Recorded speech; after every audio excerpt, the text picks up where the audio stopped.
Nerd and a Weeb is recorded in a safe environment with adults enjoying adult beverages and may include adult language.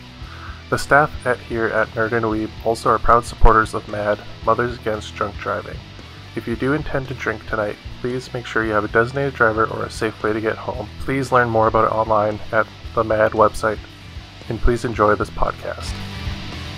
Hello everyone, welcome back to Nerd and a Weeb Walk Into a Bar. I'm your designated drinker Glenn. I'm your designated driver Will. With us we have our good friend Paul. Hello. So, with today I went ahead and had myself nachos, as each podcast would. I had my matzo sticks with the pizza. Had some pizza too, and some more matzo sticks as well. Yep. And for today's drink on my side, I had the 70-acre tropical sour. Sour for sure. It felt like it had like Sour Patch sour with like lemon in it and like sour Skittles kind of sour.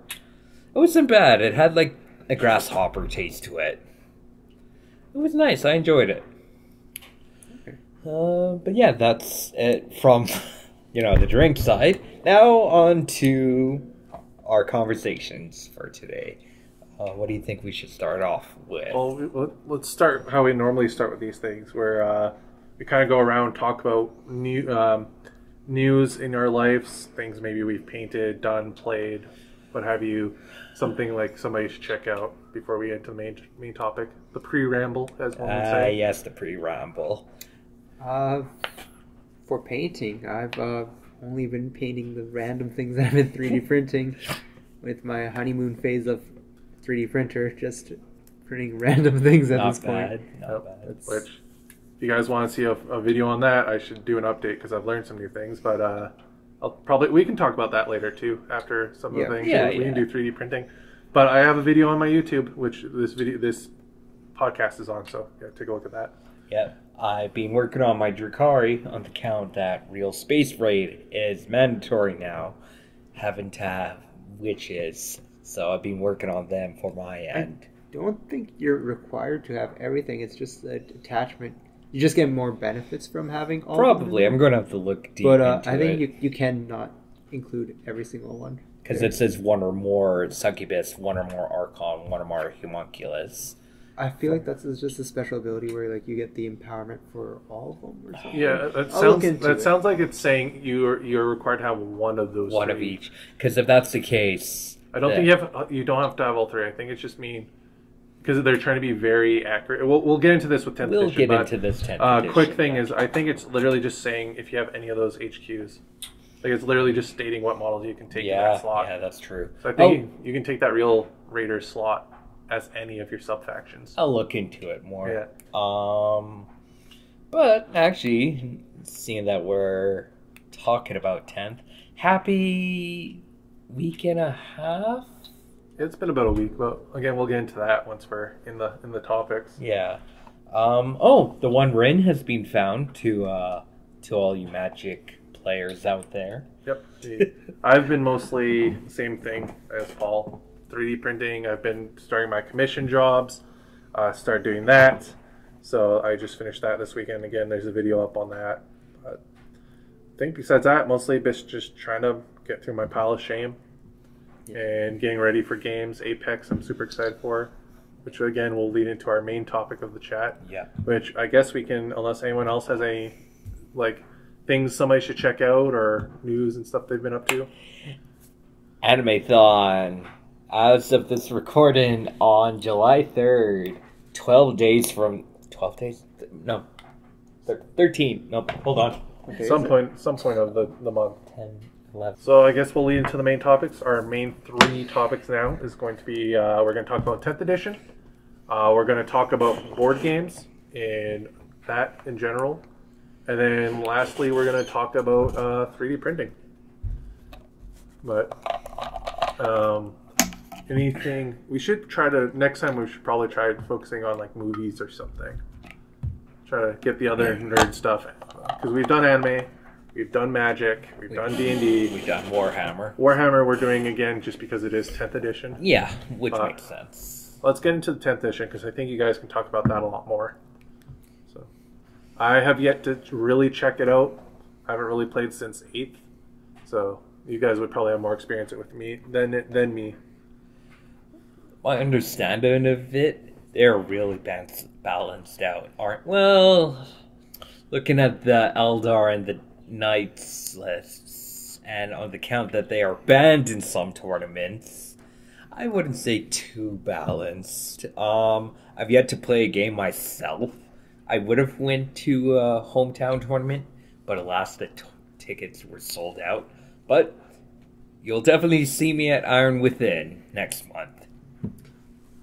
Just a quick note about the Real space Shikari raid? thing. So, start of the battle, you gain an additional 1 pain token for each of the following your army contains. It doesn't have to be all of them. It's just each. You start with an additional one. Okay. 1 or more Archon, 1 or more Succubus, 1. So you can have 3 potentially at the start of the game. But you okay. But if you don't take all 3, you can start with 2 or 1, depending. Okay. Yeah, wow, I really need to start reading it. It comes to show how much I haven't played a single game yet, even though it is a weekend. So The simplified rules are very they're nice. When it came to list building, scary. there's the way they do units where there's no war gear. There's minimum size and maximum size or something. Oh yeah. Some things, for some factions it's probably fine, but some factions, it's kind of annoying because, example, you have 2,000 points. Say you put all your units in the game and you come to 1,970. You need 30 more points. And yet, with how points are worked with like minimum and maximum, that could really limitate you. For example, well, Death Guard might be a bad example. There's enhancements, but maybe you don't want these enhancements, these general rules you can give to characters for... Some are bad, like looking at the Drukhari ones, they're nice. Yeah, and like, smallest squad size in like Death Guard, for example, is like 55 for a unit, or like 55 for like cultists or something. I know the Sisters had a thing in 8th the 9th Codex. So I did read the Codex, where you could, and Demons even got it too in their 9th Codex, where you can buy basically special rules and command traits. Yeah, is that what you're talking about? There's that. You kind of have that thing. Like each army has enhancements, which are things that characters can get, which are pretty much just like warlord traits. You basically build your own Kind commander, or Yeah, relics. actually, pretty much. Yeah, that's. because I know Age of Sigmar has that, but it's like the triumphant things where like if you're like 50 points or under compared to your opponent, you just get it. Oh, I don't think it's quite like that. Not like it is, but isn't. Idea, So but not the same. Yeah. Same output. think Yeah. of the Jin Blade of Drukhari 9th Edition. It was a Husk Blade that is upgraded to a named it's like blade. a warlord trait or a relic you can buy. Yeah, Instead of being an army ability. but with enhancements, they are specifically, unless if They're they... points values instead of like command points or something like Yeah. that. Yeah, but we're probably not going to see build your own commanders again like they used to in 7th and 6th No, and 5th. it's not quite like Yeah, that. because they can't play with I- Splinter Geniuses anymore. Oh, I miss R.I.P. that build your own commander for Space Marines even, where it gave you all the weapon options and a single body to build a geez. captain. jeez. I mean, with the amount of Space Marine stuff out there, like the amount of like kits, starter boxes, like Yeah. you probably have like so many bits that you can So pretty many much bits. have every option available. The Canoness is the closest thing that I can think of from what I've seen, where it's like build your own, where it gives you every weapon option. That makes sense. Yeah. Well, Drukhari, because how limited you are. Isn't all your HQ still Finecast? Oh. No. No, they got plastic updates. Yeah. The only one that isn't up to date for HQ is Yuri Rakarth. And then, of course, I think we all know who I'm going to say, so I'm just going to be quiet about it. Games Workshop, you better be listening. Anyway. But so I've seen that a lot of people are saying like it's more like Age of Sigmar, simplified yet complicated. Still, there's still stratagems, which I'm kind of disappointed in. But like I know Psychic got redone. I looked at my sisters. The big one I noticed is that HQs can now combine into units again, just like 7th. Yeah, that's, 7th, 5th, and all Yeah. that. Yeah. That's something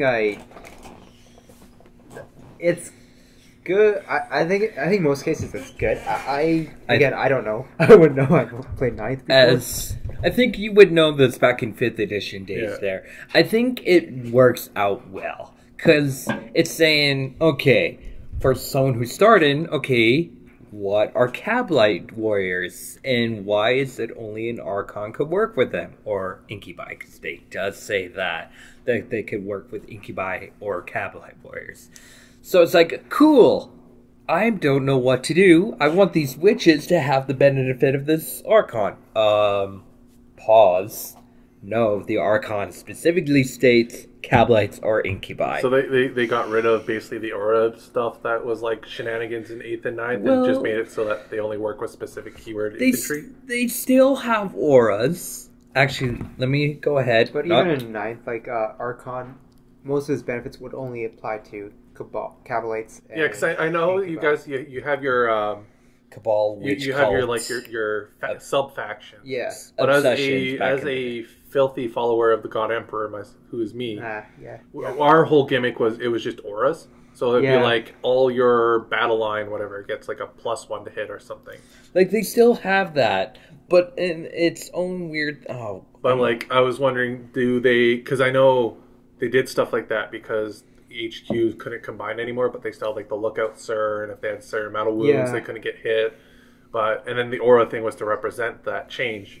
Does it now work where if they combine with those specific models, they get like the Lookout Sir built in and they buff them? I think so. Or do like so? I pulled up the Archon thing because I'm using the app, not sponsored. Datasheet abilities. Overlord. While this model is leading a unit, each time a model in that unit makes an attack, reroll a wound roll of 1. While that unit is empowered, each time a model in that unit makes an attack, you can reroll the wound roll instead. And then there's another one, Devious Mastermind. Once per battle, after your opponent uses the stratagem, if this model is a warlord and is on the battlefield, it can use this ability if it does until the end of the battle. Oh, it's an individual use. Yeah. So what is empowering then? Is that like when they're combined? Or is it like a buff? I think I know there's a bunch of new keywords. It's weird because certain I know I looked at the Death Guard the most because there's a bunch of these. They have these like they were elites at the time called Variant or something like that, which they didn't count towards your elite total for a certain number of them. Right. You attach them to 9th any unit. Well, not you didn't attach them. They could have auras which benefit people, but now you can only attach them to Plague Marines. And say like the Tallyman, he would give I don't know what it did in 9th, but he gave bonuses. But if he's attached to the unit, it's +1 to hit on all their attacks. Yeah. So it's just like you attach them to a unit and they buff that. So unit. it seems like they're taking auras and making them to combined abilities. Like they may still have that passive like army thing, but it seems like their main why you used to take them is now to an attached like unit upgrade basically. Yeah. And because there's a lot of skirmish games like War Machine Hordes, and other things like Infinity would be where you get like a unit base, and then their upgrade would be an HQ or leader or banner upgrade. You'd buy a separate model and then attach. So it seems like they're doing that. Yeah. Or like how we did it back in 5th edition days. The game fantasy even. It seems like it's like fantasy. Yeah. It's cool because like for Death Guard, there's all these different characters that you can get different buffs, and for some of these characters, they actually count. If you use one of them, you can take an additional one. They like for these Virion characters, or whatever. Right. They're like not HQs or anything, but they're like still like buffer characters. They can go with another one as well, which is cool because there's probably some combinations there, but they only work with the Plague Marines and stuff. Yeah. But that also comes to the points thing, because if there's squad sizes of 5 or 10, if you take 6, 7, or 8, or 9, obviously, you have to pay the points cost of 10, even if you take less than 10. Oh, yeah, that's right. Yeah, the underpowered stuff. Yeah. That was, That I can't... Which is... It's For list building, it makes it tough because like if you need just a few more points, Yeah. if you get a few more units, that'd be nice. But max min, it's yeah. weird. They pulled it. They pulled a Sigmar. That, Yeah, that list building is definitely from Sigmar now. I feel like if I was new to the game, it'd make completely sense and perfectly fine. But because I played 9 first, Yeah. having that flexibility, this Yeah. seems like a downstep. I'm but wondering how Sisters is going to be because a lot of them is a lot of like it was basically Hero Hammer before Hero Hammer. Yeah. Which is now what 10th edition seems to be, which is what Age of Sigmar is now. So I think it's kind of looking like that Yeah. a little bit. Yeah. So I know the other big thing was they changed the psychic phase. Which Yes. Then what Than else? prior editions, like Yeah. all prior editions, Yeah. like even when we started back in 5th. Psychic's different now. Yeah. I know, like with my sisters, I have that min maximum. Like my battle sisters, I can only take 10, but I can't take more than 10. I can't take less than 10. But if I buy a rich their version of the Razorback, the Immolator, Yeah. I can put 5 sisters into it, and then they get split into 2 separate units. Yeah, we have something like that in Drakari with the Venoms. You can Oh, split witches yeah. and Cavalites, I think. When we're in engagement range, in close combat, really, whenever we disembark and in close combat, I think, we can re-embark, but by doing so, we split ourselves in 2. I thought it was during deployment. Or it might have But, been It might be Deployment. deployment, because for mine it's deployment too. Which that was also like a 4th and 5th edition thing. It was kind of like you could split, like because Space Marines had that, the Battle Brothers squad where you Yeah. take 10 men and split into 2. Yeah, yeah. Yeah, it's before the start of the battle. Before it started battle, okay, yeah. So I was yeah, thinking of different. Because Cavalites and Witches used to be minimum squad Skip size of 5. 5, yeah. Now they're just 10. Oh. They don't Yeah. even go up to 20. I think it's just flat 10. Straight I up know they 10. are trying to push that 1,000-point game now being like the large, like they're trying to make it a smaller war game, which is just an excuse for them to raise their prices now and be like, oh, well, you use less models now and they're higher quality. It's like, it's the same damn sprue, but you threw in an extra head. Freaking the Guardsman. The Guardsman box was so shit when it got released. Yeah, I heard it's like still like The 300 new points ones are or coming something. out now, Yeah. which are better because they are brand new bodies from that Imperial Guard Yeah. army box. But like when they first released them, it was the old body sprues with a new sprue in it with the weapon upgrades and like the heads to make female guardsmen. And it was like, what, $60? It was an extra $10, $15, so it made guardsmen go from like $40 Canadian to like $60 Canadian almost. And you can completely see the 2 differences in like computer generated full detailed sprue, handcrafted big gaps sprue of guardsman bodies. Well, hold on. This also brings me to our last preview before 10th edition. Cabalites in Kill Team. Oh yeah, you thought they were going to be Oh something yeah, bad. there's gonna be The new pirates. models, but No, not the Corsairs for Kill Team. I like the Corsairs. But yeah, I'm they look talking about, like, Judge Dredd. Oh, the Abardites. The Abardites and the Cabalites. Yeah. Because Cabalites Yeah. were part of New that. Cavalites. Yeah, no, Yeah. literally a Cabalite warrior squad with 1 or 2 new sprues. That's it. Oh, but Glenn, what about the other things? Oh, you mean like a rackhead holding off rack hands? Or a witch body head holding on to splinter rifle? Yeah, like that's new. wasn't there like a new gun in there or something? Maybe. Yeah, for the sergeant. It was like Yeah. an injector But of that's some the- sort. Yeah, oh yeah. But that's the thing. Even then, like I saw that, I'm like, okay, if maybe there'll be new Cavalites sprues that include that, and maybe in 10th there'd be a new gun. No, No. it was just a It's stupid just- it's injector for Cabalite Sergeant. Like, cool.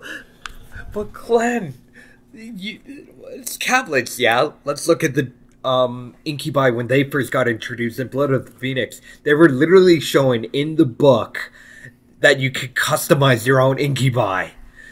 With, like, rack heads and all that. Yeah, I remember when they used to tell you how to make your own things, or like the one Orc Codex that told you how to make a Killacan out of a Coke can. Yes. That's. Oh. Oh yeah. I think I've seen that before. Yeah. But yeah, no, I see where we're coming from. Yeah. But anyways, so psychic phase. What do you know about psychic phase, Glenn? Yeah, the three armies that don't do psychic. I know. But the Death Out Guard of all of us, you with the Death Guard there, Paul. God honest. I mean, my psychic had some cool things. I'll miss some of the spells that they had in 9th at least, but because there was one where I remember I used it and you just wanted to make sure it wasn't FAQ'd or anything like that, Right? Because I think against Dracari it was like nasty because it's like if you roll above their toughness, yeah, that's you roll 76s and you roll above their toughness, which if you're in my aura reduces your toughness from 3 to 2. So I had to roll 3 or up on 76, and each one would give you a mortal wound. So if I got 7 3s, I wipe out 7 units for Dracari at least. But anyways, or there's a lot of toughness 3. But the way they're doing it now is like there's like passive abilities like once per battle or like at the start of the fight phase or something like that, and also other psychic like attack damaging psychic is considered shooting. Yeah, I heard that they basically like psychic. That would explain it because I heard that psychic basically became abilities and gun things now. It's no longer like its own phase where you have stuff. It's literally just abilities now. Which I hope this means that Grey Knights get all like their psychic blades and weapon shenanigans back to just being built into their guns now. I remember hearing something about Grey Knights about something that the Grey Knights players are not happy about something that changed with Grey Knights, but I'm not 100% sure what it was. There's something about their weapon options, I know. Because their whole gimmick used to be back in the day was their weapons were force weapons. So you can use your force abilities to turn on the force weapon, which basically just ignored everything.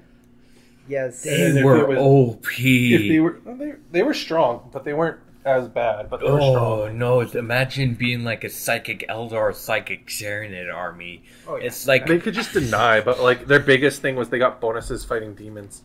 There's makes sense. People have psychic tags. Weapon have psychic tags if it's a shooting thing. For the case of being a psychic attack, I'm not sure. Maybe Grey Knights have like a thing where like they take less damage from psychic attacks. They have tags in there for a reason, maybe future proofing or something like that. Maybe because I know like their whole gimmick was like you're basically just Thousand Suns but worse. So you were like smiting, you were activating your force weapons to go through people's invul saves and kill demons. You're vortex grenading, but like as a sister player, the only like psyker I have is the one named character, which is like badass. The only thing closest for Dracari, and this was back in 9th. Which I really hope they branded at 10th. I know I'm holding my breath. Psychic phase, legit. It's a stratagem that you use 1 or 2 for every homunculus within 12 inches of any psyker. And it's not select, it's for every psyker within 12 inches of any homunculus. Basic boy or Yorian Rackar. It could be any of or both altogether. On a 4+, you could just straight up deal D3 mortal wounds. Why? If you have psychers and we don't, you don't get to have fun. Yeah, exactly. Sisters used to have that where you could like hurt them for denying, but also their big thing was they had the Condemner bolter, which was sick. The crossbow bolter. And that did like it did well when it first came. A penalty, right? Yeah, when it first came out in 7th, its whole thing was if you hit a psyker, they would permanently lose a random spell for the entire game, but it was a one-time use weapon. Okay, yeah, that's. And then it awesome. got converted in 8th and 9th to being where if you you can use it multiple times, but it was low damage. But if you hit a psyker, it basically forced them to peril. Oh, that's cool. Helm of Spite as well. Yeah. Any character for Dracari. Whenever we denied a witch, they would act like it's Power of the Warp, even though they didn't pair with the Warp. Yeah, why? Korn has a lot of that for Sigmar. Why? Because again, if you have psychers and we don't, you don't get to have fun. Alright. So that's the psychic phase.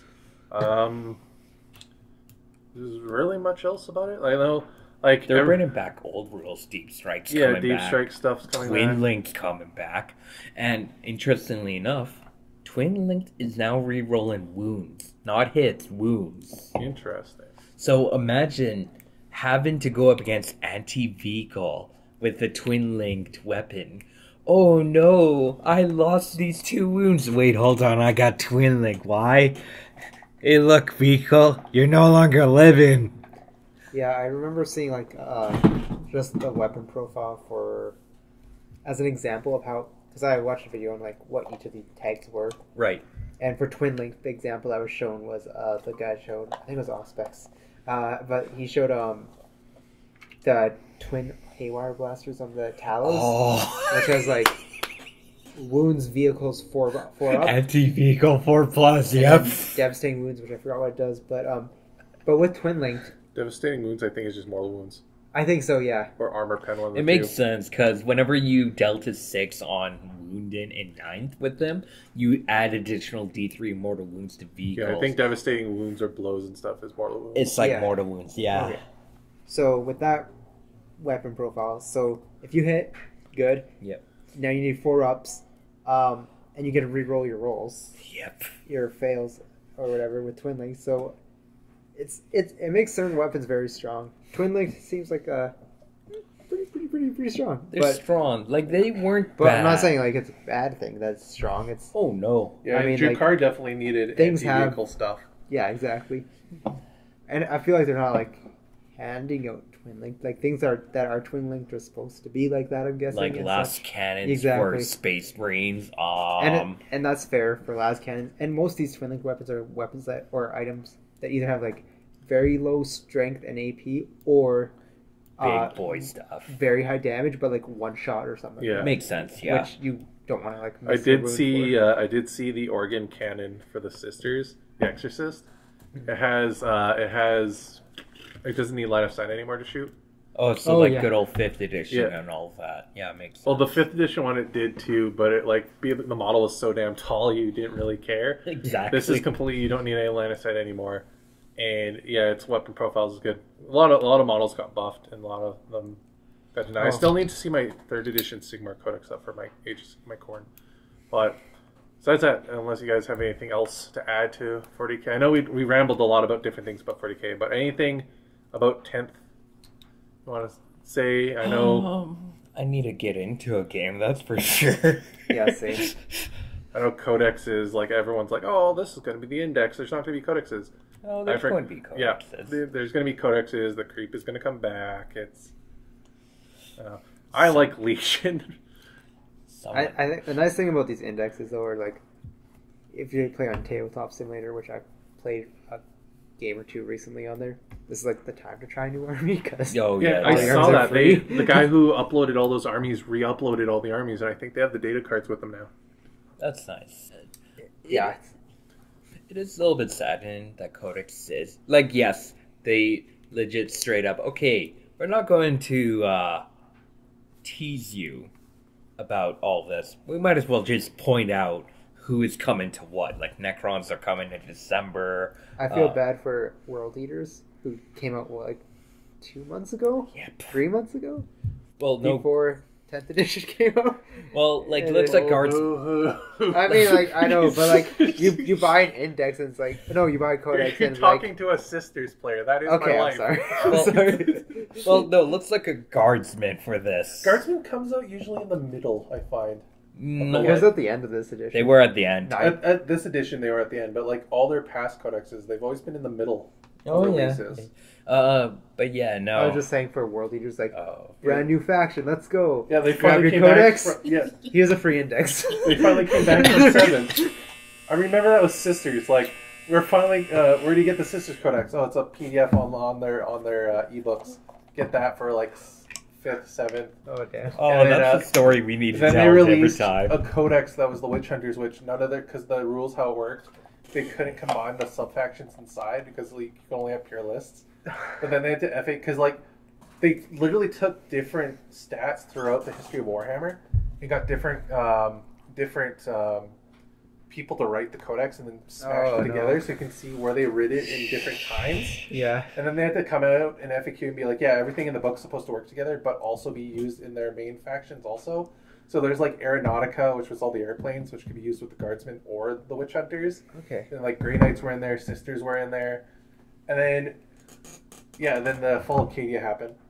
Then 8th edition, they came out at the end of that with their own actual real codex. And then 9th edition, they actually got their 9th edition codex in the middle this time. / near the end. Like, they were the last few codexes. Yep. And then, so it's just like, man, and someone's like, my codex just came out. I'm like, I haven't had a codex from 2nd till 5th. I'm sorry. Hey, at least you get models. I think we know who we're going to. It was worth the waste, though. You got completely all plastic line, and the rules are really good. So. But yeah, no, at least, back to what I was saying, at least we know when codexes are coming out. I just feel bad for some of us, like Drukhari, Death Guard, where we have to wait mid to near end 2024. It's usually really good to wait, though, because they always, whatever the newest codex is, it's always got the last codexes to buff them from. Well, yeah, that's true. But, like, say, for instance, where I'm doing a tournament here, where we're at. Hey, cool. So what are you reading? Oh, book. Cool, I got cards in front of you. So what are we going to do about it? Oh, we have to do it? Screw me, I guess. Yeah. Metaphorically. Yeah, that's a big thing I always hear everyone say online about it. Warhammer is like, they don't release all the codexes at once. Yeah. Good. Like they said they would for Or at least release the major factions at a time. Yeah. So it'd be like the first month, be like all the, because they want to sell their game. All the Imperium stuff would come out. Yep. And then you'd release your Xeno stuff, and then you release your Chaos stuff. Honestly, I would actually do the same. Yeah. But yeah, I think, aside from all that codex stuff, I think we're ready to switch over to board games. Board games. Talking about board games, board games are board games. I recently got into Kickstarter, which my brushes finally came in after a year and a half of waiting. But I kickstarted the Apex board game, which then got me really into it. Like, I don't play a lot of board games, but I want to. Like, there's the era of board games to get people into gaming and things we're into is so huge now. Yeah. It's like, I love Gloomhaven, you got Zombicide, you got deck builders, you got legacy games, you got Kickstarter now doing board games, like, all that stuff. Everyone's played Monopoly. And there's even video games and board games. Well, I mean, like, there's board games, and then there's, like, non-nerdy board games. Yeah, there's hobby, like, how I would sell them at my old job, and how a lot of people do it too, is there's hobby games, and then there's family games. Yep. Family games would be your, like, for Monopoly, going into this, Connect 4. Yeah, things you buy at a Settlers of Walmart. Catan. Yeah, Walmart, Superstore, you buy from there. Then your hobby games would be where you go to, like, a game shop or a comic store. Yep. Your Cards Against, your again, like... Super Fight, Super Joker Fight, and Hazards, yeah, My stuff Little like that. Pony, Pendant. Well, like deck builders, deck builders, party games, like, I don't legacy games. That would be your hobby games. Like, whenever I go to work, I don't see any of the My Little Pony stuff come through. Well, no one really ever brings that stuff in. Exactly, but you know what I mean. I know you recently. You said when we were out at the bar that you kickstarted a game. Yes, for Divinity, based on the Divinity video game series. It seems like it's plays similarly. It has like, it's pretty cool. But that's the same with Kickstarters. There's delays, and I feel like at one point during production they had to like revamp the whole rules and stuff like that. So stuff happens, obviously, but it's finally coming out. It's gonna be August, but I can wait a couple more months. I got to wait till October. 1 month. It's July. Yeah, well, it would have been 1 month, but anyways, it's cool. It has like an endless mode. It has like a free mode. It has like difficulties and stuff like that. And really enjoyed Divinity the board game, and it seems like it's similar. So, and plus 95 miniatures in there, so all related to the game. They always get you with the miniatures. I know there's so many board games. I'm like, I don't know if I'll play this game, but there's some cool miniatures. I recently kickstarted the Apex board game. I went all in. And I'm now waiting because it's going to come out. And this is what I find with Kickstarters is you're going to wait a year to basically get your stuff. And even then, it's going to be delayed to ship depending on where it's from. Yeah. But always save like 10% of how much you paid for shipping. Because they don't charge you normally shipping until the end. Because they have to make it still. But like, I got the all-in Apex edition. So it's got like the designer display boards, all the miniatures, all the game modes, and the 2 like map expansions. It's gonna be huge. I did Kickstarter another one. It's called Maladub or something. Oh, I've seen that. Yeah. my friend told me about it, and like I don't know, I give in to peer pressure, and we split it, and it was mainly for the terrain, but obviously it comes with the game. We're gonna try it out, but I don't do Kickstarters too often, and even when I joined that other one, it was like near the end of it. But it's crazy, like I joined it. There's a couple hours left, and I keep getting emails at like 1 in the morning, 3 in the morning, like new goal met. Here's all the extra stuff you're gonna be getting. And then I was like trying to put together how much stuff I'm getting. I'm like, how big is this box gonna be?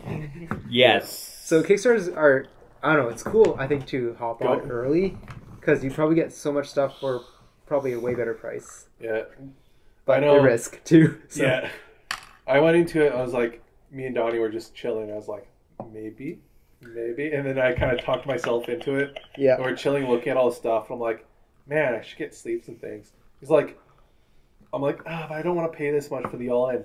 And I'm just like, he's like, oh, but you want sleeves and stuff. It's only $10 more. You should just do it. I'm like, no, I shouldn't. And then 10 minutes later, I'm like, damn it. And he's like, what? I talked myself into it. Yeah.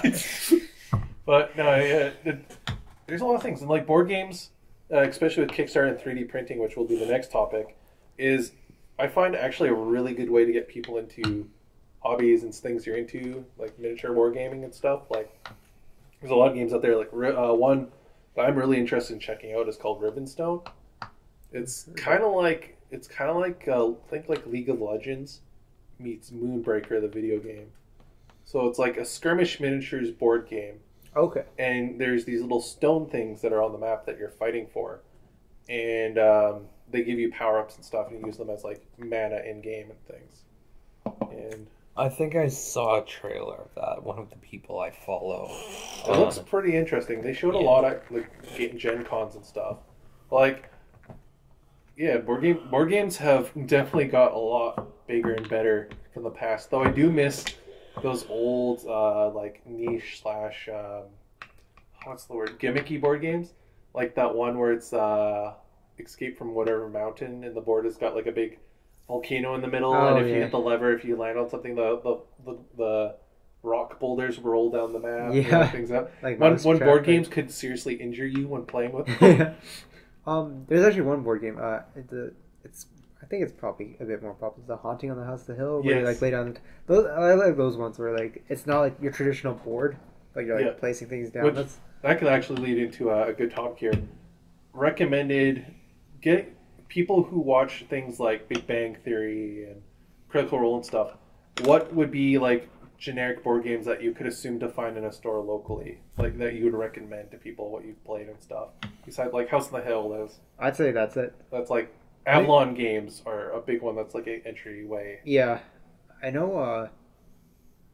Fantasy Flight games is another. Fantasy Flight, if you can find them, because they freaking swap. At least in Canada, they swap the suppliers more than people with old iPhones. I like their game Eldritch Horror. I play that one a lot, but that's about it. And that one's probably a harder sell. It's convoluted. It's crazy because it's like a 2 to 4 hour playtime.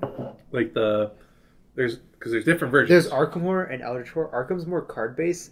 Well, Eldritch Horror has lots of cards. Is Eldritch Horror the world based one, or the world based one? Yeah. Yeah, because I know there's one that's based on like pandemic layout, and then there's the one where it's like more like Betrayal on House the Hill. Yeah, this one's the the world map one, and it's cool. But yeah, like first few times playing, 4 hours is definitely average. 3 hour, 4 hours. Play with some people who know how to play it. It says 2 hours is the minimum time. No, it like takes like an hour and a half. There's a learning curve. That's the thing. Some games are hard to recommend because there's definitely a steep Euro curve. games are definitely one not to recommend for beginners. Which a Euro game is something like Gloomhaven, though. Oh yeah, they do make Jaws of the Line, which is actually I think one of the best starter boxes I've seen for a game. Which that'll get you into like if you want to play D&D but you don't have DMs and stuff. You just want a quick pick up and go sort of version. Gloomhaven's the best. I'd recommend for a starter board game that's not like, Monopoly or Risk, I'd probably say Zombicide. I think Zombicide is a good pick too. Zombicide, or because we could just say any party deck builder game ever. Yeah. Because that's I was about to say game, but I was gonna say Munchkin. I think Munchkin is definitely. But I'm like, that's a card game, isn't it? I think Munchkin might actually now, because of how popular it is, I think falls into the family genre of like that's card the thing. games. I remember like playing it like actually probably over 10 years ago at this point, and I remember it like being like funny, crazy game when I played it. Yeah. And now and then years later, probably last year I went to like get a copy because I'm like, it'd be cool to have one, and there's like expansions everywhere of like every IP, and I'm like, oh, this is big, or at least popular. Munchkin might just be the new like poker set. Like Munchkin might just be the generic game now. Like you want to be cooler than your dad with his Playboy 52 card deck for a poker set, you just pull out the Munchkin deck instead. Yeah. What's your pick, Glenn? What game would you recommend to people? Most of these will be card based, so like Jogan Hazards, Cards Against, Super Fight. But if it's like board, maybe Pandemic. Oh, if you all remember that good old iPhone computer game where it's like, hey, Plague Incorporated. Yeah, Plague Inc. Yeah. Plague Inc.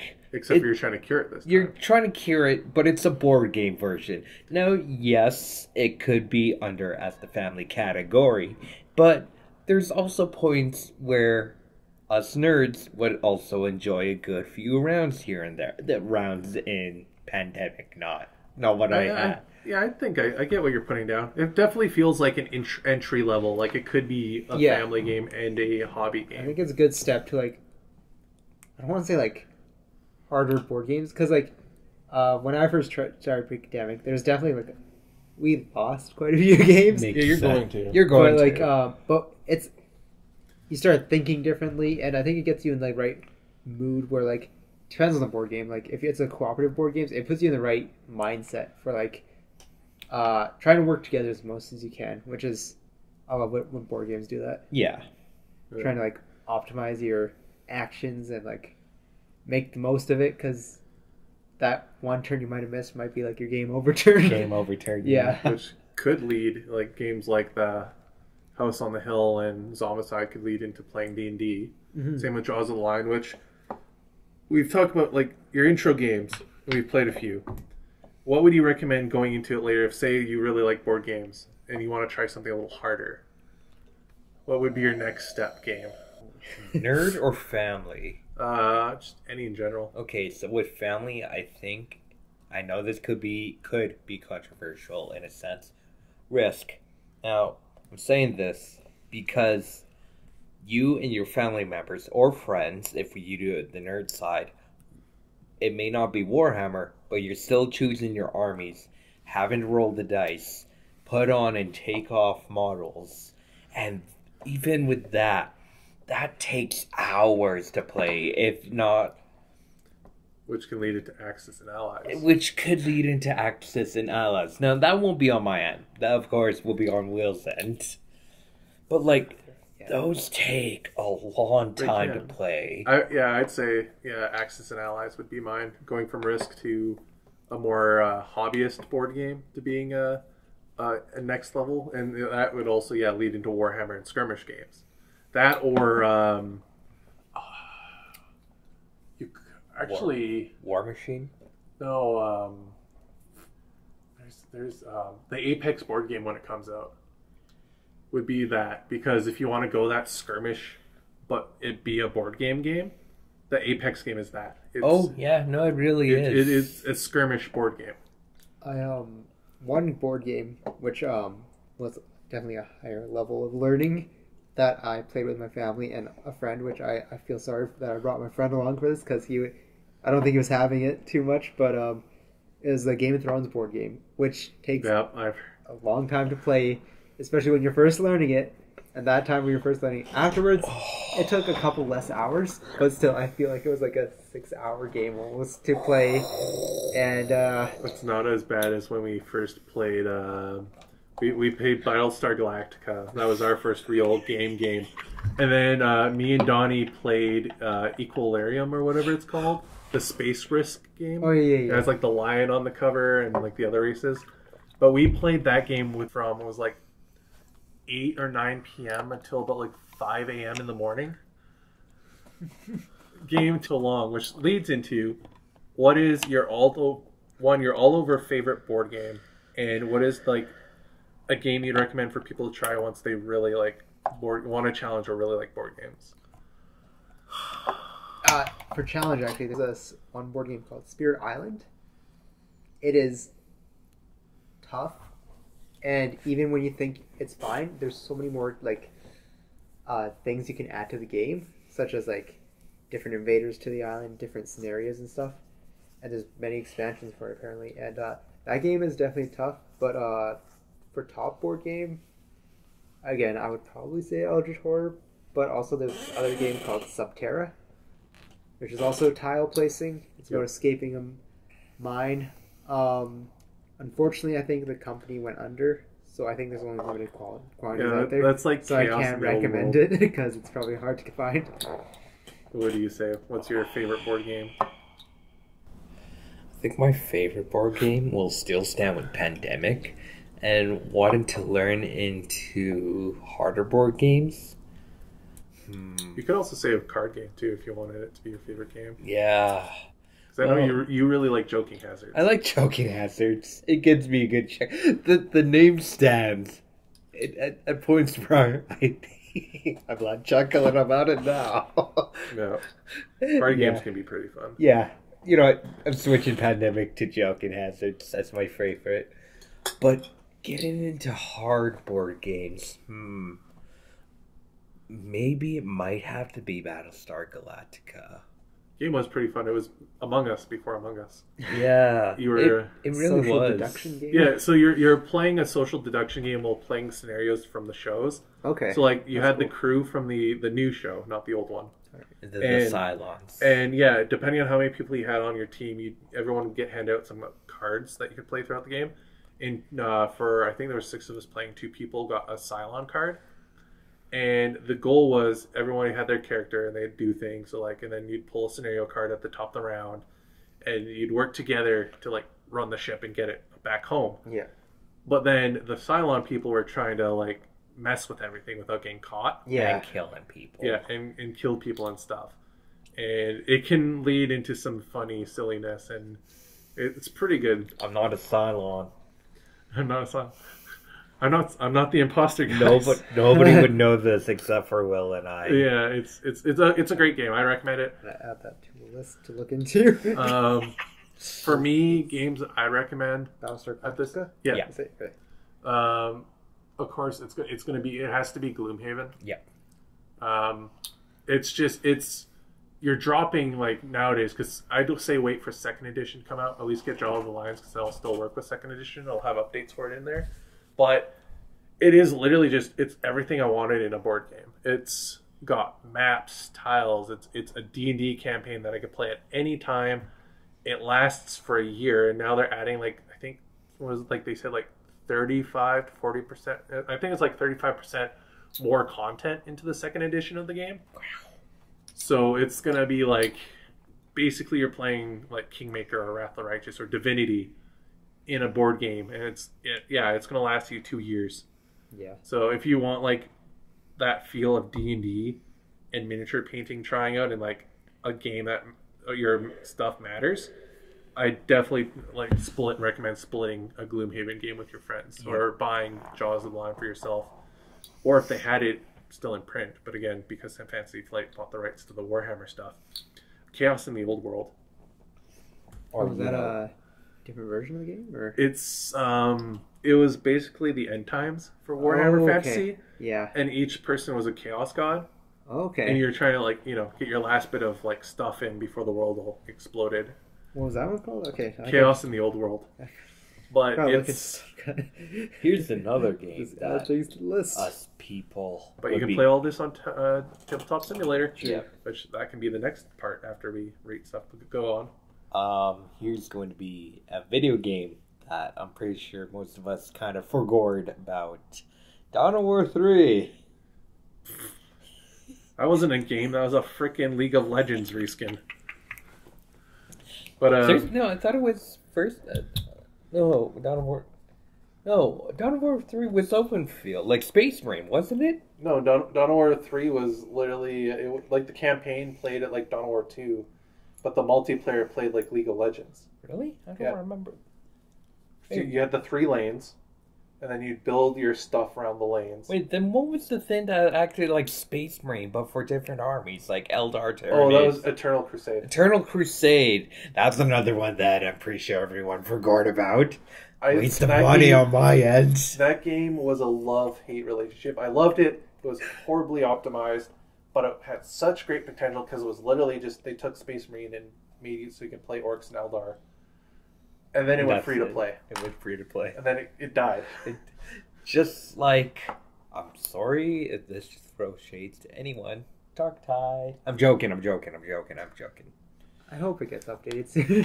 I hope it gets better. Dark Tide still has promise because Fat Shark has proven themselves. Oh yeah, they're still updating Vermintide, and and I've been playing that. Well, Vermintide makes sense because people love Vermintide. Because, killing Skaven. Now, throwing shade to you Skaven players out there. Yeah, I still have hopes for Company of Heroes 3. It's still getting updated. It's getting better. As mentioned, I think a quick little update on the Magic the Gathering side. As mentioned, the One Rin has been found, grade 9, and I think...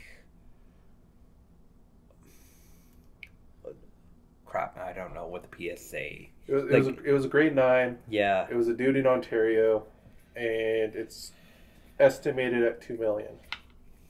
But I guess ending the board game talk stuff.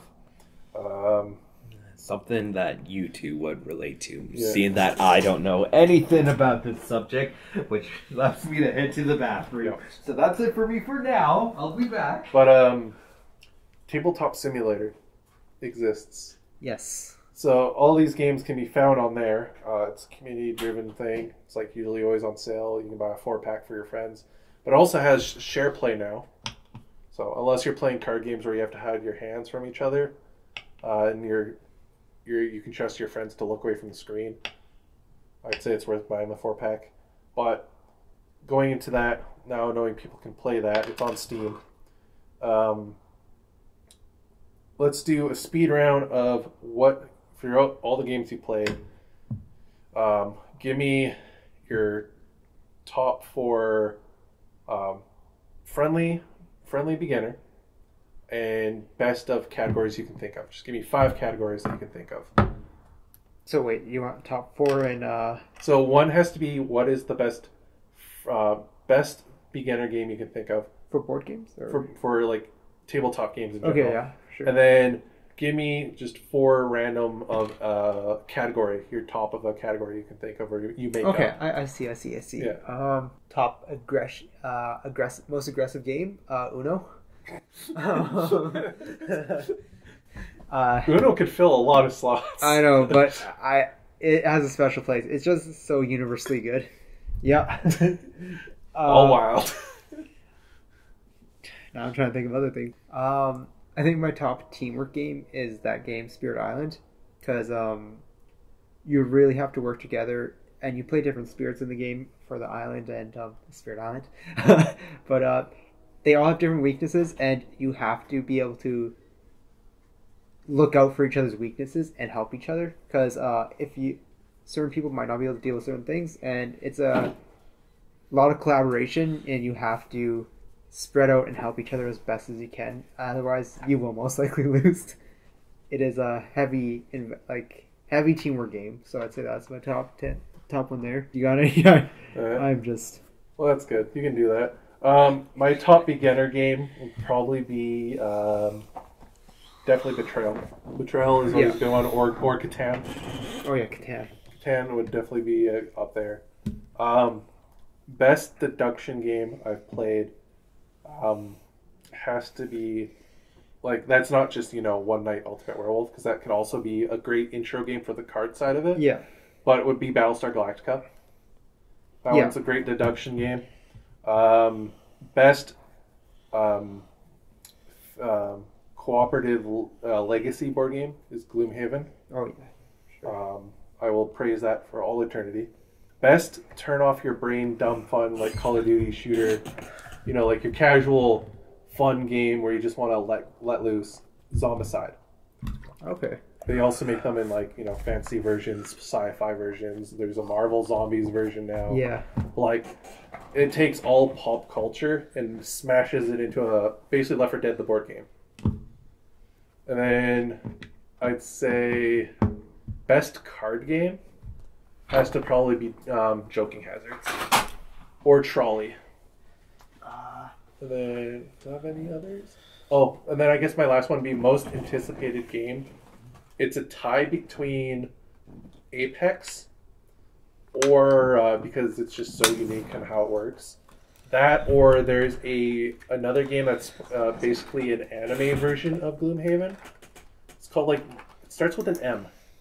It's like Murata or something, but it's very much heavily Weeb, which a lot of people who are anime fans who want to play board games with beautiful models and feel like they're in an anime, where both your successes and your failures affect the game. That board game would be it. That would be my categories. Yeah. For my upcoming one, I'd probably say, because I invested money in it, would be that Divinity one, and plus the amount of hours I have in Divinity. It's the video game version. I'm just obsessed with it, so that's probably my top upcoming. Card game. There's actually a good card game I really enjoyed called Star Realms. Yes. Wasn't that the game that was supposed to come out before Keyforge that was going to kill Magic? Because there was Starforge and then there was Runeforge or whatever, the fantasy one. Yeah, this one's called. This is a shipbuilding one with cards. Yeah. Yeah, I it could have been. I'm not 100% sure, but I know there was lots of expansions for it and stuff like that. But very fun game. You can do 1v1. You can do multiple people versus each other, and then also you can verse a bot. There's bosses you can do as a team and stuff like that. Fun game. I enjoy it. And again, there's certain points where there's strategy, but at certain points it just comes down to what cards you have. So it's you can't feel too bad. It's about it. And there's it's not a high skill ceiling or anything. It's literally which cards you can afford on your turn. On a scale, take and use them. On a scale from Uno to Magic. Oh, I'd say go halfway between and then go shift it towards Uno a tiny bit. So we can do Uno is the very easiest, Magic is the hardest, and then Cards Against Humanity being the middle. Oh, between Cards Against Humanity and Magic, and a bit towards Magic, I'd say then. Yeah. Glenn's favorite thing would probably be Magic the Gathering. Hey. Commander especially. Oh, I thought, were you asking about difficulty for this game, or? You've already answered it. Okay. No, I was saying for Glenn's choice of card game would be Magic. Yeah. Sure. Which, for those who went to Command Fest, we all had fun. Tried to get the one win. Everyone tried. Everyone tried. Then they dropped prices from $300 for a couple of collector packs to about $2. $2. Because everyone was trying to mass liquidate. Yep. I guess that leads into our last topic for the night, because we are going on a little bit longer. Well, nearly an hour. Yeah. I got some stuff I want to do before it's Makes 9. Sense. Yeah. Got some vacuuming to do. But our last topic here, I guess, is one that, again, another me and Paul's discussion, is 3D printing and how that affects the hobby, the miniatures hobby. It's something. It is the power is in our hands. I guess you'd be part of this too, Glenn, because you've bought some Cromlech stuff and I've printed you some miniatures. I was wanting to do Mandrakes near the end of 9th, some of the 10th. And, not going to mention the store's name, I thought they were getting some for me. Turns out, unfortunately, they couldn't. Limited rerun, yes. Yeah. With the fine cast, so Grotesques, Court of the Archon, Mandrakes as well, and all that. And so, again, I thought they would have had it come in, hence why I was asking for them. Yep. Until afterwards, I managed to find a different online store that had boxes of them, in which I bought them for LVO. Yeah. But yes, I am somewhat part of this conversation. So I know you're the newest one to get into it, and you've done some printing. You showed us prints.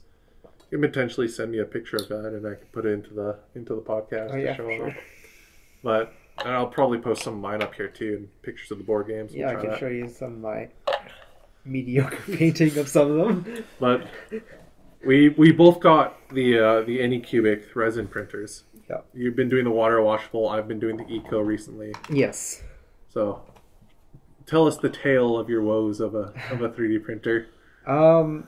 Is it the big groundbreaking thing that everyone's like freaking out about? How it's going to kill Games Workshop?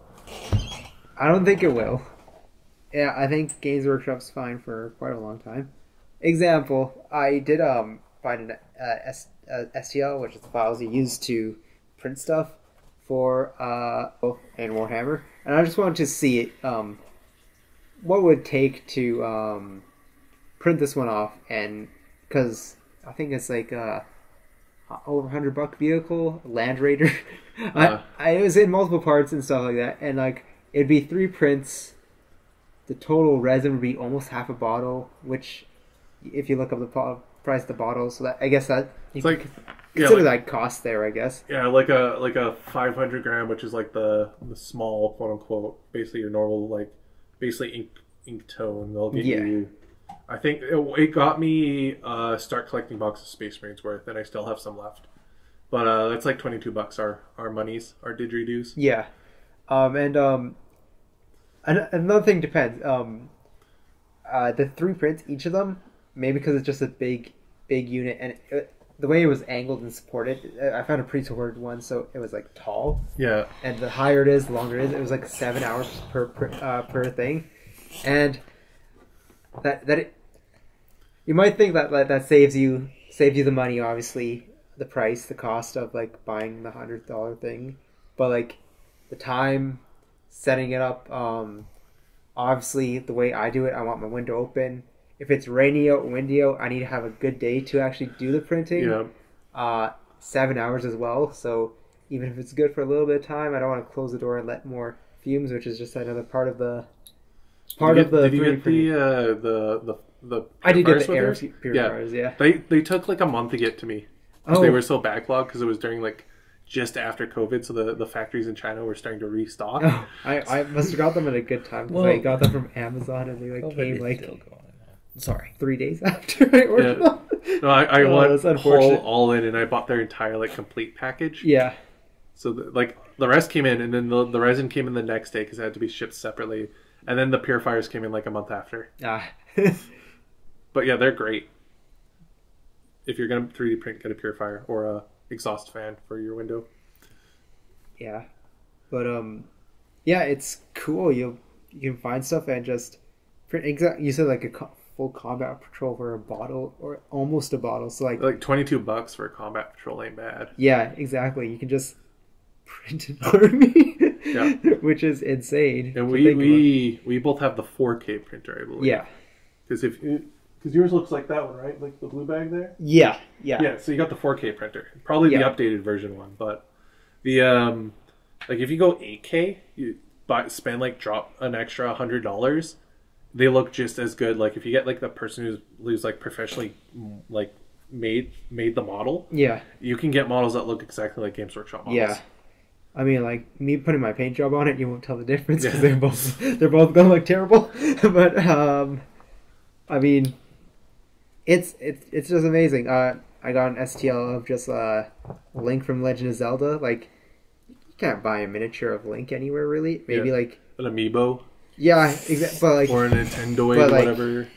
But taking it down to like D&D miniature size. No one does that because copyright shit. Exactly. Well, anime conventions. Well, people from anime conventions will make them from 3D prints. Exactly, right. And it's just, and there's so many talented artists out there who make so many cool STLs, and like lots of them are free. So I'm like, wow, that's cool, and like, I could use that in my D&D game as a monster instead of using using a pawn or something like that. I could have like a physical thing, which just be probably so much more memorable and not being limited to like, oh, can I find a mini that looks like this or that or something? You just make one in Hero Forge or something. Yeah, exactly. And Yeah, I like my printer. I kind of wish I went with the PLA, the plastic version, because they're like large. So you can, Yeah.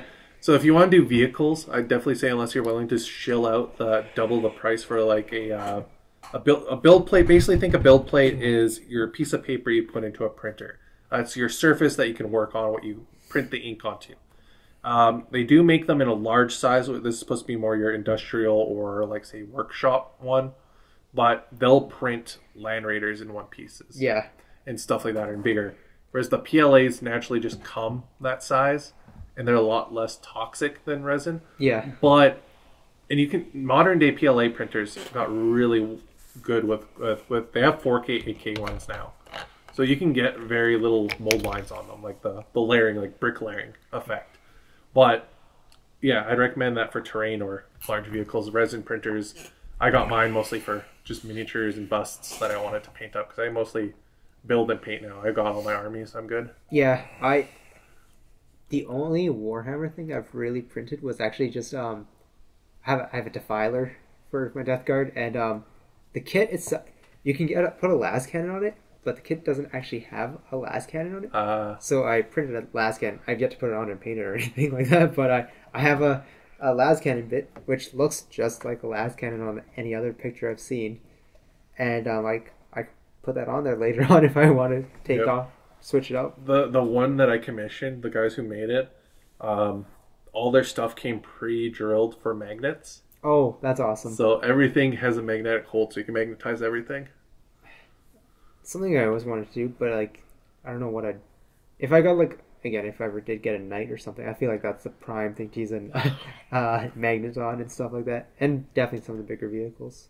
Yeah, I think closing it up here. Probably talk about printing later on in a video or something more in depth with what I've relearned, but it's definitely something I'd recommend.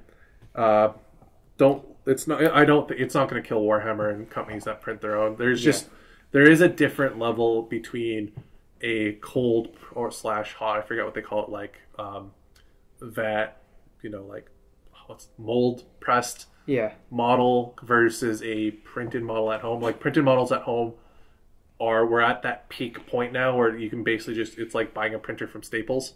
Yeah, well, it's super easy to use, and it's something I heard on a video or read online. Like, if you ask me like about a 3D printer, like even just like looking into it, like just troubleshooting and stuff like that, and after a couple of days, compared to like printers, which I've like occasionally used my whole life, I could probably troubleshoot a 3D printer better than a regular paper printer. Yep.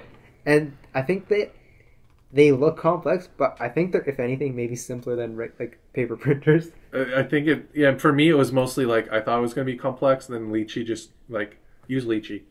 I've been using the Anycubic thing. Then. Oh, that's trash. Okay. Though it does have the built-in thing where you can test that multi exposure setting. Yeah. But no, Lychee's really good. But I thought it was going to be hard, but actually the hardest thing of it has been the cleanup and the cleaning. Yeah. The printing itself is super simple. Just make sure the screen's cleaned. Did you put your screen protector on? Yes. All right. Make sure the screen's clean, the vat's clean and see-through, and you... And make sure your vat's screwed in with the screws. It wasn't in my instructions, so I didn't do it. If you buy the Anycubic resin printers, in the bottom of the box of the printer, somewhere with your box of tools that gives you to repair it, there will be little plastic nubs that screw into the tray that holds down your tray, because you don't want your plate to be lifting your tray up mid-print, like yes. I experienced. But again, sometimes it'll take you a couple prints to get it right, and then don't get discouraged if it doesn't turn out too well. It's definitely a hobby I'd recommend getting into. Just take the proper safety precautions, search up some videos online, but it's not as hard as you think it is. There's a lot of free stuff out there, and basically just like airbrushing, use it as a tool, don't use it as a replacement, and you'll be fine. Yeah. But I think with that, unless Kalina has any thoughts or questions you want to throw in, I think we're going to call it here for the night. Not that I know of. Yeah. So that's been Nerd in a Weeb. I've been your designated driver. I've been your drinker. And our traveling companion, special guest in the back seat of the car. Yeah, thank you. Paul. Thanks for having me, guys. Bye. Bye bye.